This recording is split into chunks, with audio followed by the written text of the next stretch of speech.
네, 검찰이 국정원 특활비와 다스 의혹과 관련해 이명박 전 대통령의 측근과 일가족을 대상으로 전방위적 수사에 나섰습니다.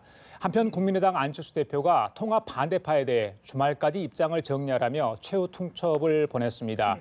반면 반대파는 신당 당명을 민주평화당으로 결정하고 창당 작업에 속도를 내는 모습입니다. 이 시간 유용화 한국외대 초빙 교수, 김광덕 전 한국일보 정치부장 두 분 모시고 정치권 이슈들 짚어보도록 하겠습니다. 안녕하십니까? 네, 안녕하십니까? 어서 오십시오. 날씨가 굉장히 추운데요. 네. 스튜디오 어렵게 오신 것 같습니다. 자, 이명박 전 대통령 얘기부터 좀 하겠습니다. 오늘 오전에 이 전 대통령의 조카죠. 이동영 부사장, 다스 부사장이 오늘 검찰에 출석을 했습니다. 여러 가지 의혹이 있는데요. 오늘 검찰에 출석하면서 어떤 얘기를 했는지 먼저 들어보고 계속 이야기 나눠보도록 하겠습니다. 들어보시겠습니다. 피의자로 나오셨는데 불법 자금 조성 혐의 인정하십니까? 들어가서 성실히 임하겠습니다. 일단은. 많은 국민 여러분들이 궁금해하시는데 다스는 과연 누구 거라고 생각하십니까? 그건 당연히 저희 아버님이 지분이 있으니까 저는 그렇게 생각하고 있고요. 일단 들어가서 성실히 임하겠습니다. 근데 협회사는 왜 만들었습니까? 아버지 소유시면 협회사를 굳이 만들 필요 없다는 의견도 제기됩니다.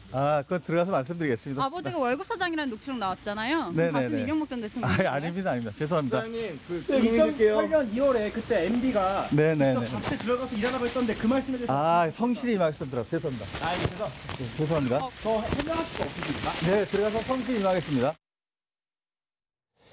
자, 이동영 씨, 불법 자금 조성 혐의로 오늘 검찰에 불러가 조사를 받고 있는 상황인데 다스는 과연 누구 것이냐 이 문제 아니겠습니까? 네, 그렇습니다. 아버지 이상은 회장의 것이다. 또 이렇게 이야기를 했습니다. 네, 다스 소유주가 누구냐 의혹 글쎄요 쉽게 밝혀질까요? 어떻게 보세요? 지분상 그렇게 돼 있는 예, 거니까요. 그렇습니다. 근데 다스에 대해서 이렇게 궁금해하냐 하면은 결국 그런 의혹인 거죠. 그러니까 다스가 이명박 전 대통령이 실소유주라고 주장하는 측은 결국 이명박 전 대통령이 자기는 뒤로 빠지고 자기 형인 이상헌이라든가 돌아가신 분이지만 처남인 김재정 씨 이런 사람들을 통해서 다스라는 회사를 만들어 놓고 실제 실익을 취하고 또 이제 다스가 또 BBK 조직 사건하고 또 관련이 있고 다스를 통해서 수상한 비자금들이 거래됐다. 결국 그것은 이명박 전 대통령이 외양만 갖춰놓고 실질적인 부분들은 다스라는 회사를 통해서 실질 소익을 가져간 것이 아니냐 이런 주장인 것입니다. 그래서 다스는 누구 거냐?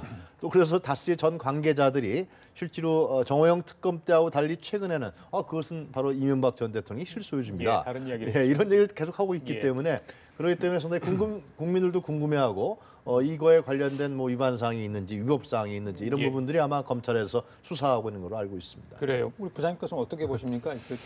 일단은 지금 오늘 조카 큰 형님인 이상은 회장의 모습이죠. 조카가 오늘 소환되고 그 다음에 이제 자기 형님인 이상득 전 의원이 오늘 원래 소환이 됐는데 이틀 연기해달라고 해서 이제 모레 하게 됐는데 이제 이렇게 해서 가장 가까운 친인척이 이제 조사를 받고 이제 최근에는 가까운 정치적인 측근들이 이제 조사를 받고 그 다음에 다스의 임원들이라든가 이 사람들이 조사를 받지 않았습니까? 그래서 이렇게 하고 있다는 거는 이제 최고 정점이 누구이겠습니까? 이명박 전 대통령에 대한 조사가 턱밑까지 왔다. 이명박 전 대통령 소환 조사가 사실상 카운트다운에 들어갔다라고 하는 걸 보여주는 것이고요. 그래서 이제 관건은 이명박 전 대통령이 과연 언제 과연 소환되느냐. 이제 그게 이제 과연 그럼 올림픽 때 지금 초청을 한다 그러는데 올림픽 초청하는 게 2월 9일 개막식에 참석을 하는 게 먼저냐, 아니면 포토라인에 서는 게 먼저냐라고 하는데 이제 관심이 모아지고 있는 것이죠. 그 형인 이상득 전 의원에 대한 소환은 당초 오늘이었는데 이틀 정도 연기됐지 않습니까? 건강 상태가 그것도 좀 문제가 됐던 것 같고 변호인 측하고 상의할 일도 있었던 것 같다. 이런 사유를 낸 것 같아요. 네, 그 연기된 거에 사람들이 관심이 있더라고요. 그래서 대부분 연기하고 싶긴 하겠죠. 그러나 이제 연기 사유로는 한 3가지를 들었습니다. 본인이 법률적인 준비가 다 안 됐다는 거고, 그다음 변호사의 일정이 있다는 거고, 그다음에 이번에 압수수색으로 인해서 약간의 충격을 받았다는 심리적 충격을 받아서 이런 이야기를 했는데 그 늦추는 거는 제가 보기에 크게 2가지 이유가 있다 봅니다. 일단은 법률적인 좀 준비를 좀 해야 된다는 건데 사실은 근데 진실을 말하려면 준비할 것도 사실 없죠. 근데 그런 거 있는 데다가 큰 이유는 이명박 전 대통령이 결국에 최종 목표이기 때문에 그거 이명박 전 대통령의 소환 일정을 조금이라도 늦춰보자. 이게 왜 이게 늦추는 게 의미가 있냐 하면은 2월 9일이 평창 올림픽 개막식이기 때문에 그거를 때까지 가급적 포토라인에 서지 않도록 해서 늦추면서 올림픽 기간에 또 소환하기에는 국제적인 여러 가지 지금 관심 때문에 쉽지 않거든요. 그래서 또 설도 있고 2월 중순에 그래서 예. 이런 거를 가급적 늦추면서 여러 가지의 뭔가 시류의 변화를 좀 이끌어 보자라고 하는 예. 그러한 나름대로의 전략이 깔린 거로 보입니다. 그 이명박 전 대통령과 관련된 의혹들이 측근들 입에서 계속 지금 흘러나오고 있는 상황 아니겠습니까? 김인중 전 실장도 그렇고요. 근데 네. 김백준 전 총무기획관이 검찰에서 계속해서 이제 진술을 거부하고 사실관계가 아니다 부인을 했는데 조금 이게 바뀌었다, 일부 시인을 했다 혐의를 이런 얘기가 나와요. 이게 뭐 그러니까 이명박 전 대통령 입장에서 굉장히 불리한 건 아니겠습니까? 그렇습니다. 김백준 전 기획관이라고 뭐 MB의 집사다 그래서 뭐 사금고까지 금고직이다 그래서 이명박 전 대통령이 모든 걸 다 알고 있고요. 근데 실제로 근데 줬다라고 얘기하지 않았습니까? 원세훈 전 원장이 줬다, 4억 원인가를 줬다.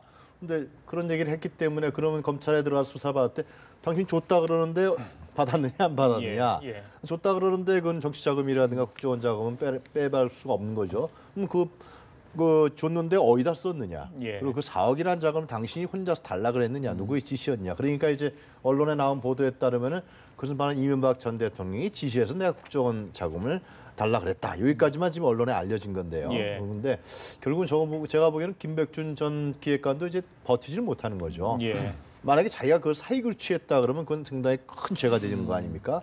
그러니까 나는 받긴 받았지만 예. 그럼 누구한테 줬느냐? 결국 검찰이 노리는 것은 이명박 전 대통령한테 당신이 준 거 아니냐, 예, 지시받은 예, 거 아니냐. 예, 예. 이러한 진술을 확보하기 위한 이제 김백준 전 기획관을 구속시키고 지금 계속해서 수사를 하는 건데요. 예. 하여튼 지금 이명박 전 대통령이 뭐 지금 전방위적으로 지금 수사가 모아지고 있기 때문에 예. 참 버티기가 쉽지 않습니다.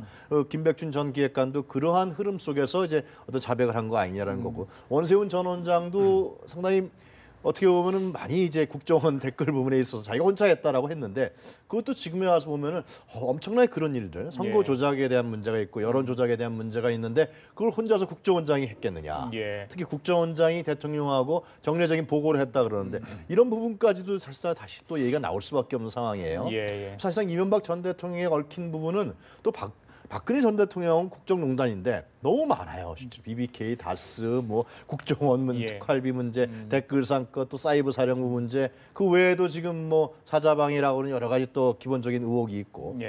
그래서 아마 제가 봤을 때는 이명박 전 대통령에 대한 압박은 계속 거세질 것이고요. 그리고 국민들도 너무 잘 빠져나갔는데 여태까지는 제가 뭐 어떤 이런 얘기 방송에 했는지 모르지만 이제는 좀 검찰에서 확실하게 해야 되는 거 아니냐 그런 여론이 좀 비등해 가는 것 같습니다. 알겠습니다. 네. 측근들은 일일이 대응할 계획이 없다. 방금 말씀해 주신 것처럼 여러 가지 뭐 의혹을 사고 있는 상황인데 글쎄요. 지금 뭐 대응할 것이 없다 하더라도 분명히 이제 내부적으로 법적 대응 방침이랄지 수기를 좀 하고 있을 것 같아요. 워낙 뭐 여러 가지로 얽혀 있는 상황이기 때문에 이명박 전 대통령이 과연 어떤 얘기를 할까? 지난번에 이제 이상득 전 의원의 압수수색 이후에는 뭐 원세훈 전 원장과의 관계 뭐 그렇게 자리를 유지하기 위해서 그런 부탁을 받을 일이 없을 거다 이렇게 부인을 하지 않았습니까? 그 예. 이후로는 조용한데 페이스북에 이 정현 우리 테니스 선수의 8강 진출 관련해서 언급을 해놨어요. 응원을 예. 한다 뭐 이런 이야기를 해놨는데 그 배경은 어떠 있다고 보세요? 지금 사정이 지금 본인이 급박한 상황인데 어떻게 보면 누가 보면 한가하다 뭐 이렇게 이야기할 수도 있지 않습니까? 이명박 전 대통령 입장에서는 지금 여러 거론되는 혐의들, 특활비를 비롯해서 이제 지금까지 진짜 많은 부분에서 잘 빠져나온 셈인데 예. 특활비라든가 지금 다스 의혹이라든가 뭐 이런 그다음 뭐 여러 가지 있지 않습니까? 전방위로 이루어지고 있는 수사에서 혐의가 거의 밝혀지고 있는 것들이 많거든요. 근데 이거를 벗어나기가 쉽지 않은 상황인 건 사실입니다. 그러나 이제 이거를 얼마 전에 처음에 김백준 전 기획관이 구속됐을 때는 노무현 전 대통령 죽음에 대한 정치 보복이라고 하는 거로 일종의 여론전을 시도한 거죠. 그런데 이번에 이거는 조금은 한가한 소리 같지만 예. 이 정현 선수의 이제 오늘 4강 진출하지 않았습니까? 예. 그래서 테니스 광 이제 이야기를 하면서 예. 이게 이제 올림픽이 어떤 성공으로 이어진다 했으면 좋겠다라는 식의 일감을 함으로써 예. 뭔가 이제 이것도 이제 조금의 여론전의 하나라고 보는데 예. 나는 올림픽 성공을 위해서 서로 좀 단합돼야 되는 거 아니냐라고 하는 그런 상황에서 왜 나를 이렇게 전직 대통령을 건드리느냐 예. 하는 그러한 측면을 노리고 있는 게 아닌가. 그런데 예. 특히 본인은 이 평창 올림픽 유치가 그 두 번 안 되다가 이제 되지 않았습니까? 근데 그게 이명박 전 대통령인 2011년에 됐거든요. 아때 남아공 덕안에서. 그래서 그런 걸 자기 임기 중에 했다는 걸 은연중에 예. 좀 보여주고 싶어 하는 것도 있고 그 측근들한테 취재를 해봤더니 네. 평창 올림픽 개막식에는 지금 초청장 오고 그때까지 검찰 소환이 안 되면 예. 꼭 참석하고 싶어하는 입장이다. 그래요? 이런 이야기를 하고 있어요. 알겠습니다. 그것까지 뭐 취재를 하셨다니까요. 예. 자, 그 네. 뭐 MB는 뭐 테니스광으로 잘 알려져 있잖아요. 네. 뭐 그렇죠. 지금도 퇴직 예. 이후에도 많이 쓰고 또 테니스 문제로 구설수도 많이 오르고 황제 그렇지. 테니스다 뭐 예, 얘기 이야기 있었고. 됐는데 예. 이건 뭐 단순히 테니스 사랑으로 뭐 치부하기는 지금 상황이 그렇게 뭐 녹록지 않은 상황이어서 제가 여쭤보는 건데 우리 이제 교수님께 어떻게 보세요? 네. 그러니까 지금 실제로는 굉장히 속으로 굉장히 이명박 전 대통령이 많은 이제 우려와 걱정을 하고 있는 게 사실인 것 같아요. 그래서 법률팀까지 구성했다 그러지 않습니까? 전에 관계했던 사람들과 법률팀 구성했다는 그것은 결국은 이제 뭐 구성 문제라든가 검찰 소환이라든가 더 나아가서 재판 부분도 이제는 법률적으로 대응을 해야 된다. 뭐 그러한 어떤 그 생각에서 하는 거 아니냐라고 생각이 들어요. 네. 뭐 테니스 얘기는 지금 뭐 부장님께서 설명해 주셨습니다만 저는 이런 얘기를 하고 싶어요. 그러니까 김희중 전 실장이 얼마 전에 언론 인터뷰에서 그런 얘기를 했죠. 그 국정원 특활비 문제는 MB밖에 알 수가 없다. 그러면서 이 탄핵 정국으로 인해서 이런 게 많이 바뀌었는데 MB는 잘 모르는 것 같다. 그러면서 국민 앞에 사과와 용서를 비는 것이 맞다라고 얘기를 했습니다. 뭐 저는 김희중 전 실장에 대해서 개인적으로 잘 모르지만은 그 얘기는 무슨 얘기? 자기는 그런데 뭐 섭섭한 거 없었다. 자기는 그런 의도에서 얘기를 한 것이다라고 얘기하는데 제가 봤을 때는 이명박 전 대통령 지금 그런 거 아닙니까? 평창 동계올림픽에 참여하겠다 이런 것도 결국은 옥죄어오는 부분들을 어떻게 하든지 간에 좀 피해 보려고 하는 거죠. 노무현 전 대통령 지금도 그걸 얘기를 하면서 어떤 여론의 반전을 기하려고 했는데 의외로 보수층들이 이명박 전 대통령에게 우호적인 여론을 형성하고 있지 않단 말이죠. 그렇기 때문에 어떤 여론전이라든가 정치보복이라든가 정치적 부분들 한국당에서도 그렇게 특별하게 도와주는 뭐 국회의원이 있는 건 아니에요. 예, 실제로. 예. 그렇기 때문에 상당히 악조건 속에서 빠져드는 것 같은데요. 저는 김희중 전 실장이 15년간 이명박 전 대통령을 모신 분 아닙니까? 예. 그런 사람들의 얘기를 좀 귀담아 듣는 것이 중요하지 않겠냐 그런 생각도 좀 듭니다. 알겠습니다. 네. 검찰 수사 방향에 촉각을 곤두세울 수 있을 것 같은데 하나만 더 여쭤보고 다른 얘기를 좀 넘어가겠습니다. 민병두 민주당 의원이요, 이 이명박 정부 시절에, 그러니까 원세훈 전 원장이죠. 그 대북 관련해서 필요한 돈들 있잖아, 특활비, 예, 예. 이거를 민간인 사찰 또 야당 정치인 사찰에 이용을 했다, 이렇게 이제 어제 폭로를 했습니다. 이게 사실로 드러난다면 또 상당한 파장이 있을 것 같은데 어떻게 보세요? 이 사실일까요? 이게 지금 검찰 수사로 나온 건 아니고 국회의원이 제보를 받았다 그러면서 이제 말을 한 거기 때문에 이명박 전 대통령 측에서는 이거는 뭐 소설이다, 소설 같은 얘기다 이렇게 하고 있습니다만은 충분히 개연성은 있는 얘기입니다. 그러니까 국정원이 지금 이명박 정부에서 그리고 박근혜 정부에서 민간인 및 정치인 사찰을 한 것들이 어느 정도 드러나고 있는 입장이기 때문에 근데 이거를 사찰을 했다는 사실이고 사찰한 정치인 이름을 쫙 나열하지 않았습니까? 예, 예. 뭐 박원순 시장이라든가 한명수 전 총리라든가 박지원 전 대표라든가 뭐 이런 경우. 예, 예. 그런데 이제 이거를 지금 현재는 사실 여부를 확인할 수는 없습니다. 개연성은 있는 것이고 또 이런 것들은 그러나 이제 그 돈을 이 일종의 대북 공작금 이게 3차장이라는 데가 원래 이 북한 관련 업무를 하는 곳이거든요. 예. 거기에 공작금으로 이런 원래 사찰을 하는데 그 돈을 갖고 이제 활용해서 했다 이렇게 주장한 건데 이거는 어떻든 이런 게 사실이라면 절대 예. 있어서는 안 되는 사찰도 있어서는 안 되지만 예. 이 대북 공작금을 활용해서 이렇게 했다면 더 문제가 있는 것이죠. 그래서 이런 거는 검찰이 조사해서 이제는 이 정도 제보를 받았다고 밝혔으니까 예. 검찰이 일종의 수사를 해서 진위 여부를 밝히면 될 것 같고요. 예. 그런데 이제 민주당 의원들이 지금 민병두 의원도 자주 이제 여러 가지 제보를 하면서 밝히고 있습니다만은 민주당 의원들이 제보를 받아서 하는 거는 그건 뭐 공개할 수 있지만 검찰 수사가 진행되고 있는 것들을 이거는 그거를 예를 들어 검찰하고 서로의 연락을 해서라도 흘러나온 얘기를 해서 피의 사실 공표되고 하는 그런 식으로 진행되는 건 또 바람직하지 않다 이렇게 생각합니다. 예. 자, 근데 이 민주당 문제는 근데 굉장히 좀 다른 것 같아요. 제가 봤을 때. 어떤 뭐 점에서 민간인 말씀- 사찰 문제, 뭐 다시 뭐 국정원 특활비 얘기는 나오지만은 민간인 사찰 부분이라든가 국정원 특활비와 달리 이것은 지금 말씀하셨습니다만 이건 방첩국에서 한 거란 말이죠. 대북 공작금을 갖고 한 거예요. 그리고 이제 민병두 의원에 따르면은 이것이 뭐 내사팀, 미행팀, 그리고 하여튼 뭐 해킹팀까지 있었다는 거 아닙니까? 역할 그럼 분담이 이메일을 있었죠. 하나 던져주면은 그 이메일에 가서 해킹을 하고 또 핸드폰까지도 예를 들면 해킹을 했다라는 건데 그래서 이것을 국정원 대북 공작금을 썼다라는 거 아니겠습니까? 예. 그러니까 뭐 드러난 뭐 유명 정치인들만 있지만 상당히 많은 사람들이 이런 사찰을 받았지 않냐. 예. 민명두 의원의 증언이 맞다 그러면요. 특활비 문제가 아니다. 예, 그러니까 굉장히 구체적이에요. 민명두 의원 얘기는 뭐 명단까지 갖고 있다 그랬습니다. 명단도 공개할 수 있지만은 이니셜로 공개하겠다는 얘기까지 했어요. 그러니까 상당히 구체적인 정황을 갖고 있기 때문에 예. 만약에 이것이 정말 사실이라고 하면 과거에 기억나시겠지만 박정희 전두환 정권 때 권위주의 정권이 국정원이라 아니 안기부라든가 보안사를 통해서 예를 들면 다 사찰을 하지 않았습니까? 그래서 약점을 잡아왔고 그 약점 여자 문제, 돈 문제 이런 거 약점을 잡아서 그걸 다시 또 정치 공작 이용하고 협박하고 이용하고 활용하고 예. 이러한 수법들을 상당히 많이 썼었는데 예. 실제로 이명박 전 대통령도 만약 이게 사실이라면 그런 부분들에 대한 정황이 드러나는 거 아니냐. 정두원 전 의원이 사찰 문제를 이전보다 10배는 발휘했다 그런 얘기를 했었어요. 근데 민명두 의원이 이런 부분들을 정황적으로 받쳐주는 거거든요. 예. 상당히 다른 문제다. 이건 이명박 전 대통령의 어떤 통치 스타일에서 다른 부분이 또 드러나는 이런 중요한 부분이라고 생각합니다. 알겠습니다. 여당 국회의원의 어떤 폭로, 이건 뭐 사실의 바탕을 둬야 될 것 같고 또 검찰에서 사실관계 네. 확인할 필요가 있지 않나 이런 생각을 해봅니다.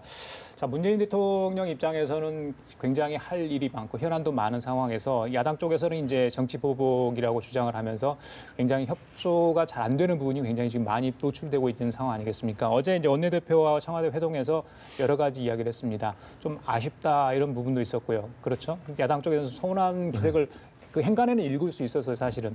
그래서 뭐 추석 전에 원내대표들 모여서 한번 회동을 할 수 있지 않냐. 이게 참모들한테 지시를 한 것 같습니다. 지금의 상황에서 네. 야권과의 협치, 대화 가능하다고 보십니까? 그러니까 죄송합니다. 문재인 대통령이 한 메시지는 두 가지였죠. 어제는 협치란 얘기를 했고 두 번째로는 국민의당과 하나 이렇게 나쁜 감정이 있는 게 아니다 이런 얘기를 했는데 협치라는 부분에 있어서는 결국 2월 임시국회에서 지금 각종 법률안들이 지금 통과되고 있지 못합니다. 가장 중요한 것은 이제 공수처라든가 검경수사권 조정 이런 권력기관의 개혁 법안 이런 건 뭐 개혁특위가 지금 한번 수인사 한 번 적 했나요? 그 정도 수준이에요. 그러니까 예를 들면 한국당에서 전혀 협조를 하고 있지 않기 때문에 이 부분 외에도 지금 이제 최저임금 인상 문제로 인한 어떤 중소 영세 상인들에 대한 여파 이거에 대한 보호법이라는 보완법들이 들어가야 되는데 이런 부분들은 결국 국회에서 협조 없이는 안 된단 말이죠. 그렇습니다. 그리고 이제 뭐 비트코인 문제라든가 올림픽 문제 이런 부분들이 사실상 어떤 그 국정을 운영해 나가는데 상당히 여러 가지로 논란거리가 되고 있는 건 사실이에요. 예. 특히 더 중요한 건 제 생각에는 좀 늦었다. 그러니까 올림픽 문제에 있어서는 전번에 기억하시겠습니다만 조명군 장관이 첫 번째 북측과 대화 이후에 홍준표 대표를 찾아갔어요. 설명을 했거든요. 저는 지금 여러 가지 논란이 나오는데 이런 부분들을 국회 상임위에 나가서 통일부 장관이든 뭐 외교부 장관이든 나가서 야당에게 설명해야 된다고 생각합니다. 그러니까 남남 갈등이 제일 우리가 막아야 될 요소 중에 하나거든요. 예. 그래서 연내대표도 만나서 왜 이런 올림픽 가운데서 우리 대한민국의 입장은 무엇이고 북측의 입장은 이런 것인가 우리가 양보를 하고 얻어낼 것은 무엇이다. 이런 설명들 예. 굉장히 중요한 부분이라고 저는 생각이 들고요. 만약 원내대표 회동이 이루어진다면은. 그리고 두 번째 이제 국민의당 관계는 국민의당은 나쁜 감정이라 아니라는 것이 지금 안철수 쪽하고 이제 민주당 반대파하고 다르게 해석하는 것 같아요. 예. 반대파는 그동안에 사실상 여러 가지 얘기를 많이 했던 걸로 저도 들었습니다. 그러니까 민주당 측에 좀 달리를 나서 협력적 관계를 한다. 그런데 실제로 추미애 대표 체제에서는 지금 현재 박지원, 천정배, 정동영 의원들을 받아들이는 것이 상당히 부담스럽다라고 얘기했는데 대통령이 국민의당과 관계가 감정이 나쁜 거 아니다. 결국 그것은 121석이라는 한계 속에서 좀 더 반대파들을 겨냥한 거 아니냐. 그러면서 같이 합력할 수 있는, 같이 합류할 수 있는 그런 어떤 메시지를 던진 거 아니냐라는 건데요. 근데 하여튼 뭐 그것이 뭐 금방 이루어지기는 어렵겠죠. 예. 하여튼 만약에 그런 메시지가 만약에 뭐 진짜 뭐 임종석 실장이라든가 당과의 교류 속에서 나온 거라 그러면은 예. 굉장히 지금 국민의당의 내분 사태가 급격하게 변화할 수 있는 건데 또 하여튼 그냥 던진 메시지다. 예를 들면 현재 안철수나 유승민 대표하고도 관계가 또 좋아져야 되니까 예. 그런 메시지인지 그건 하여튼 좀 더 지나봐야 될 것 같습니다. 날씨가 무척 추운데요. 이 정치권에 좀 온기를 돌게 할 수 있는 그런 해법은 없을까요? 부장님 뭐부터 풀어야 됩니까? 네, 지금 이명박 전 대통령의 여러 가지 논란 속에서 그다음 문재인 이제 대통령도 여러 가지 이제 고민이 많습니다. 사실은. 근데 이제 그 중에 뭐냐 하면 최근에 이제 그 정책적인 여러 가지 논란이 되는 게 있고 뭐 그다음에 뭐 가상화폐라든가 뭐 부동산 정책이라든가 최저임금 인상이라든가 예. 그다음에 이런 가운데 남북 단일팀을 놓고도 옛날과 달리 좀 약간 상당히 의견이 분분한 그런 상황이기 때문에 국정 운영에 어찌 보면 약간의 전환점을 맞는 이러한 상황을 맞은 거예요. 그래서 근데 문재인 대통령이 이렇게 어려운 국회가 과연 있었을까라는 말을 하면서 저도 한번 돌아봤어요. 과연 이럴 때가 있었느냐. 그래서 가장 야당이 반대를 하고 있는 거 아니냐 하는데 가장 사실 힘들었던 건 잘 아시겠지만 13대 국회라 그래서 옛날 노태우 정부에서 사당 체제 아닙니까? 근데 그때 3김 정당들하고 상대를 했어요. 그러다 보니까 도저히 안 돼가지고 3당 통합으로 이제 결국에는 하면서 그 위기를 이제 돌파하는 수밖에 택했는데 지금 이제 문재인 대통령도 이제 뭐 갑자기 뭐 손을 잡고 해서 온기가 도는 건 아니고요. 이제 뭐 이제 찬바람이 가서 바로 이제 또 봄바람이 바로 무조건 오는 건 아닙니다. 예. 그래서 그렇게 하기 위해서는 제가 보기에 방법이 두 가지인데 하나는 진짜 이 협치를 하기 위한 분위기를 대통령이 먼저 앞장서서 국민 통합의 정치를 진짜 마음을 설득하는 그런 정치를 하는 게 보여주는 게 있고 또 하나는 예. 실제로 정계 재편을 하는 겁니다. 계속 이렇게 여소야대가 가기가 이렇게 계속 장기화되는 건 어렵거든요.